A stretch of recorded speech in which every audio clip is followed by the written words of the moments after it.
IT ഫീൽഡിൽ വരുമ്പോൾ എപ്പോഴും കാണുന്ന ഒരു പ്രതിഭാസമാണ് രണ്ടാൾക്കാർ അല്ലെങ്കിൽ ഒരു ഗ്രൂപ്പ് ഓഫ് ആൾക്കാർ ഒരുമിച്ച് പ്രോഗ്രാമിംഗ് സ്റ്റാർട്ട് ചെയ്യും. അവർ ഏതെങ്കിലും ഇൻസ്റ്റിറ്റ്യൂട്ടിലോ അല്ലെങ്കിൽ അവർ ഒന്നിച്ചായിരിക്കും പഠിച്ചിട്ടുണ്ടാവുക, അവർ ഒന്നിച്ചായിരിക്കും പ്ലേസ്ഡ് ആയിട്ടുണ്ടാവുക. പക്ഷേ ഒരു 1 or 2 ഇയർ കഴിയുമ്പോഴേക്കും ഒരാളുടെ സാലറിയും അയാളുടെ പൊസിഷനും വേറെ ലെവലായിരിക്കും, മറ്റേ ആളുടെ സാലറിയും പൊസിഷൻ എന്ന് പറയുന്നത് കമ്പാരിറ്റീവ്ലി കുറവായിരിക്കും. ഇത് എന്തുകൊണ്ടാണെന്ന് ചിന്തിച്ചിട്ടുണ്ടോ? അതായത് നമ്മൾ ഏറ്റവും കൂടുതൽ ശ്രദ്ധിക്കേണ്ട 2 സ്കില്ലുകളാണ് ഇതിന് കാരണം. ഒന്ന് പ്രോബ്ലം സോൾവിങ് സ്കില്ലാണ്. ഒരിക്കലും ഒരു കമ്പനി നോക്കുന്നത് നിങ്ങൾക്ക് ഒരുപാട് പ്രോഗ്രാമിംഗ് ലാംഗ്വേജ് അറിയുമെന്നല്ല. ഇപ്പം ഞാൻ എപ്പോഴും കാണുന്ന ഒരു സിനാരിയോ ആണ്, റെസ്യൂംസ് ബിൽഡ് ചെയ്യുമ്പോൾ ഒരുപാട് പ്രോഗ്രാമിംഗ് ലാംഗ്വേജ്, എനിക്ക് ജാവ അറിയാം, സി അറിയാം, C++ അറിയാം, റൂബി ഓൺ റെയിൽസ് അറിയാം, പൈത്തൺ അറിയാം, എവറിത്തിങ് ഇങ്ങനെ ലിസ്റ്റ് ചെയ്ത് വെക്കും. ശരിക്കും അങ്ങനെ കണ്ടു കഴിഞ്ഞാൽ ഈ ഹയർ ചെയ്യുന്ന ആൾക്കാർ നിങ്ങളെ ഇഗ്നോർ ചെയ്യുക. ഈ എല്ലാ കാര്യങ്ങളിലും നോളജ് ഉള്ളവൻ ഒന്നിലും ഒരു സ്കിൽഡ് അല്ല എന്നുള്ളൊരു തോട്ടാണ് എല്ലാവർക്കും വരിക.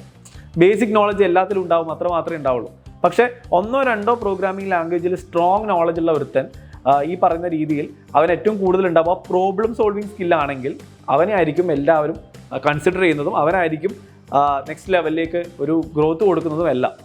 സോ ഏറ്റവും ഇമ്പോർട്ടൻ്റ് ആയിട്ടുള്ള കാര്യം എന്ന് പറയുന്നത് കുറേ ലാംഗ്വേജ് നിങ്ങൾക്ക് അറിയാമെന്നുള്ള രീതിയിൽ ലിസ്റ്റ് ചെയ്യല്ല. നിങ്ങൾക്ക് നല്ല പ്രോബ്ലം സോൾവിങ് സ്കില്ലുണ്ട് എന്നുള്ളതും നിങ്ങൾക്ക് ഈ പറയുന്ന ലേണിംഗ് സ്കില്ല്, ഏറ്റവും ലേറ്റസ്റ്റ് ആയിട്ടുള്ള കാര്യങ്ങൾ അപ്ഡേറ്റ് ചെയ്യാനുള്ള സ്കില്ലുണ്ട് എന്നുള്ളതുമാണ്. സോ ഈ 2 കാര്യങ്ങൾ, പിന്നെ നിങ്ങൾക്ക് ഞാൻ നേരത്തെ പറഞ്ഞ പോലെ ലീഡർഷിപ്പ് സ്കില്ലും, ഈ 3 സ്കില്ലും ഒക്കെ നിങ്ങൾക്ക് ഉണ്ടെന്നുണ്ടെങ്കിൽ നിങ്ങൾക്ക് അത്യാവശ്യം നല്ല രീതിയിൽ ഗ്രോത്തും നല്ല രീതിയിലുള്ള സാലറി ഇൻക്രിമെൻറ്റും കിട്ടും. അതല്ല നിങ്ങൾ പറഞ്ഞ പോലെ കുറേ ലാംഗ്വേജ് പഠിക്കുന്നു, കുറേ കാര്യങ്ങൾ വൈഡായിട്ട് പഠിക്കുന്നു, പക്ഷെ നിങ്ങൾക്ക് ഈ പറയുന്ന പോലെ ലീഡ് ചെയ്യാനുള്ള എബിലിറ്റി ഇല്ല, ഇതൊന്നും ഇല്ലെങ്കിൽ നിങ്ങളുടെ സ്ഥാനം അവിടെ തന്നെ നിൽക്കും. സോ അതുകൊണ്ട് തന്നെയാണ് നമ്മൾ ഈ പറഞ്ഞ പോലെ ഒരേ സമയത്ത് ജോയിൻ ചെയ്ത 2 ആൾക്കാരിൽ ഒരാൾക്ക് 1 പൊസിഷനിലും 1 സാലറിയും കിട്ടുന്നതും മറ്റേ ആൾ ആ ഒരു പൊസിഷനിൽ തന്നെ കണ്ടിന്യൂ പോകുന്നതിനും മെയിൻ റീസൺ. സോ എപ്പോഴും നമ്മൾ ഇമ്പ്രൂവ് ചെയ്യേണ്ട സ്കില്ലാണ് പ്രോബ്ലം സോൾവിങ് സ്കിൽ.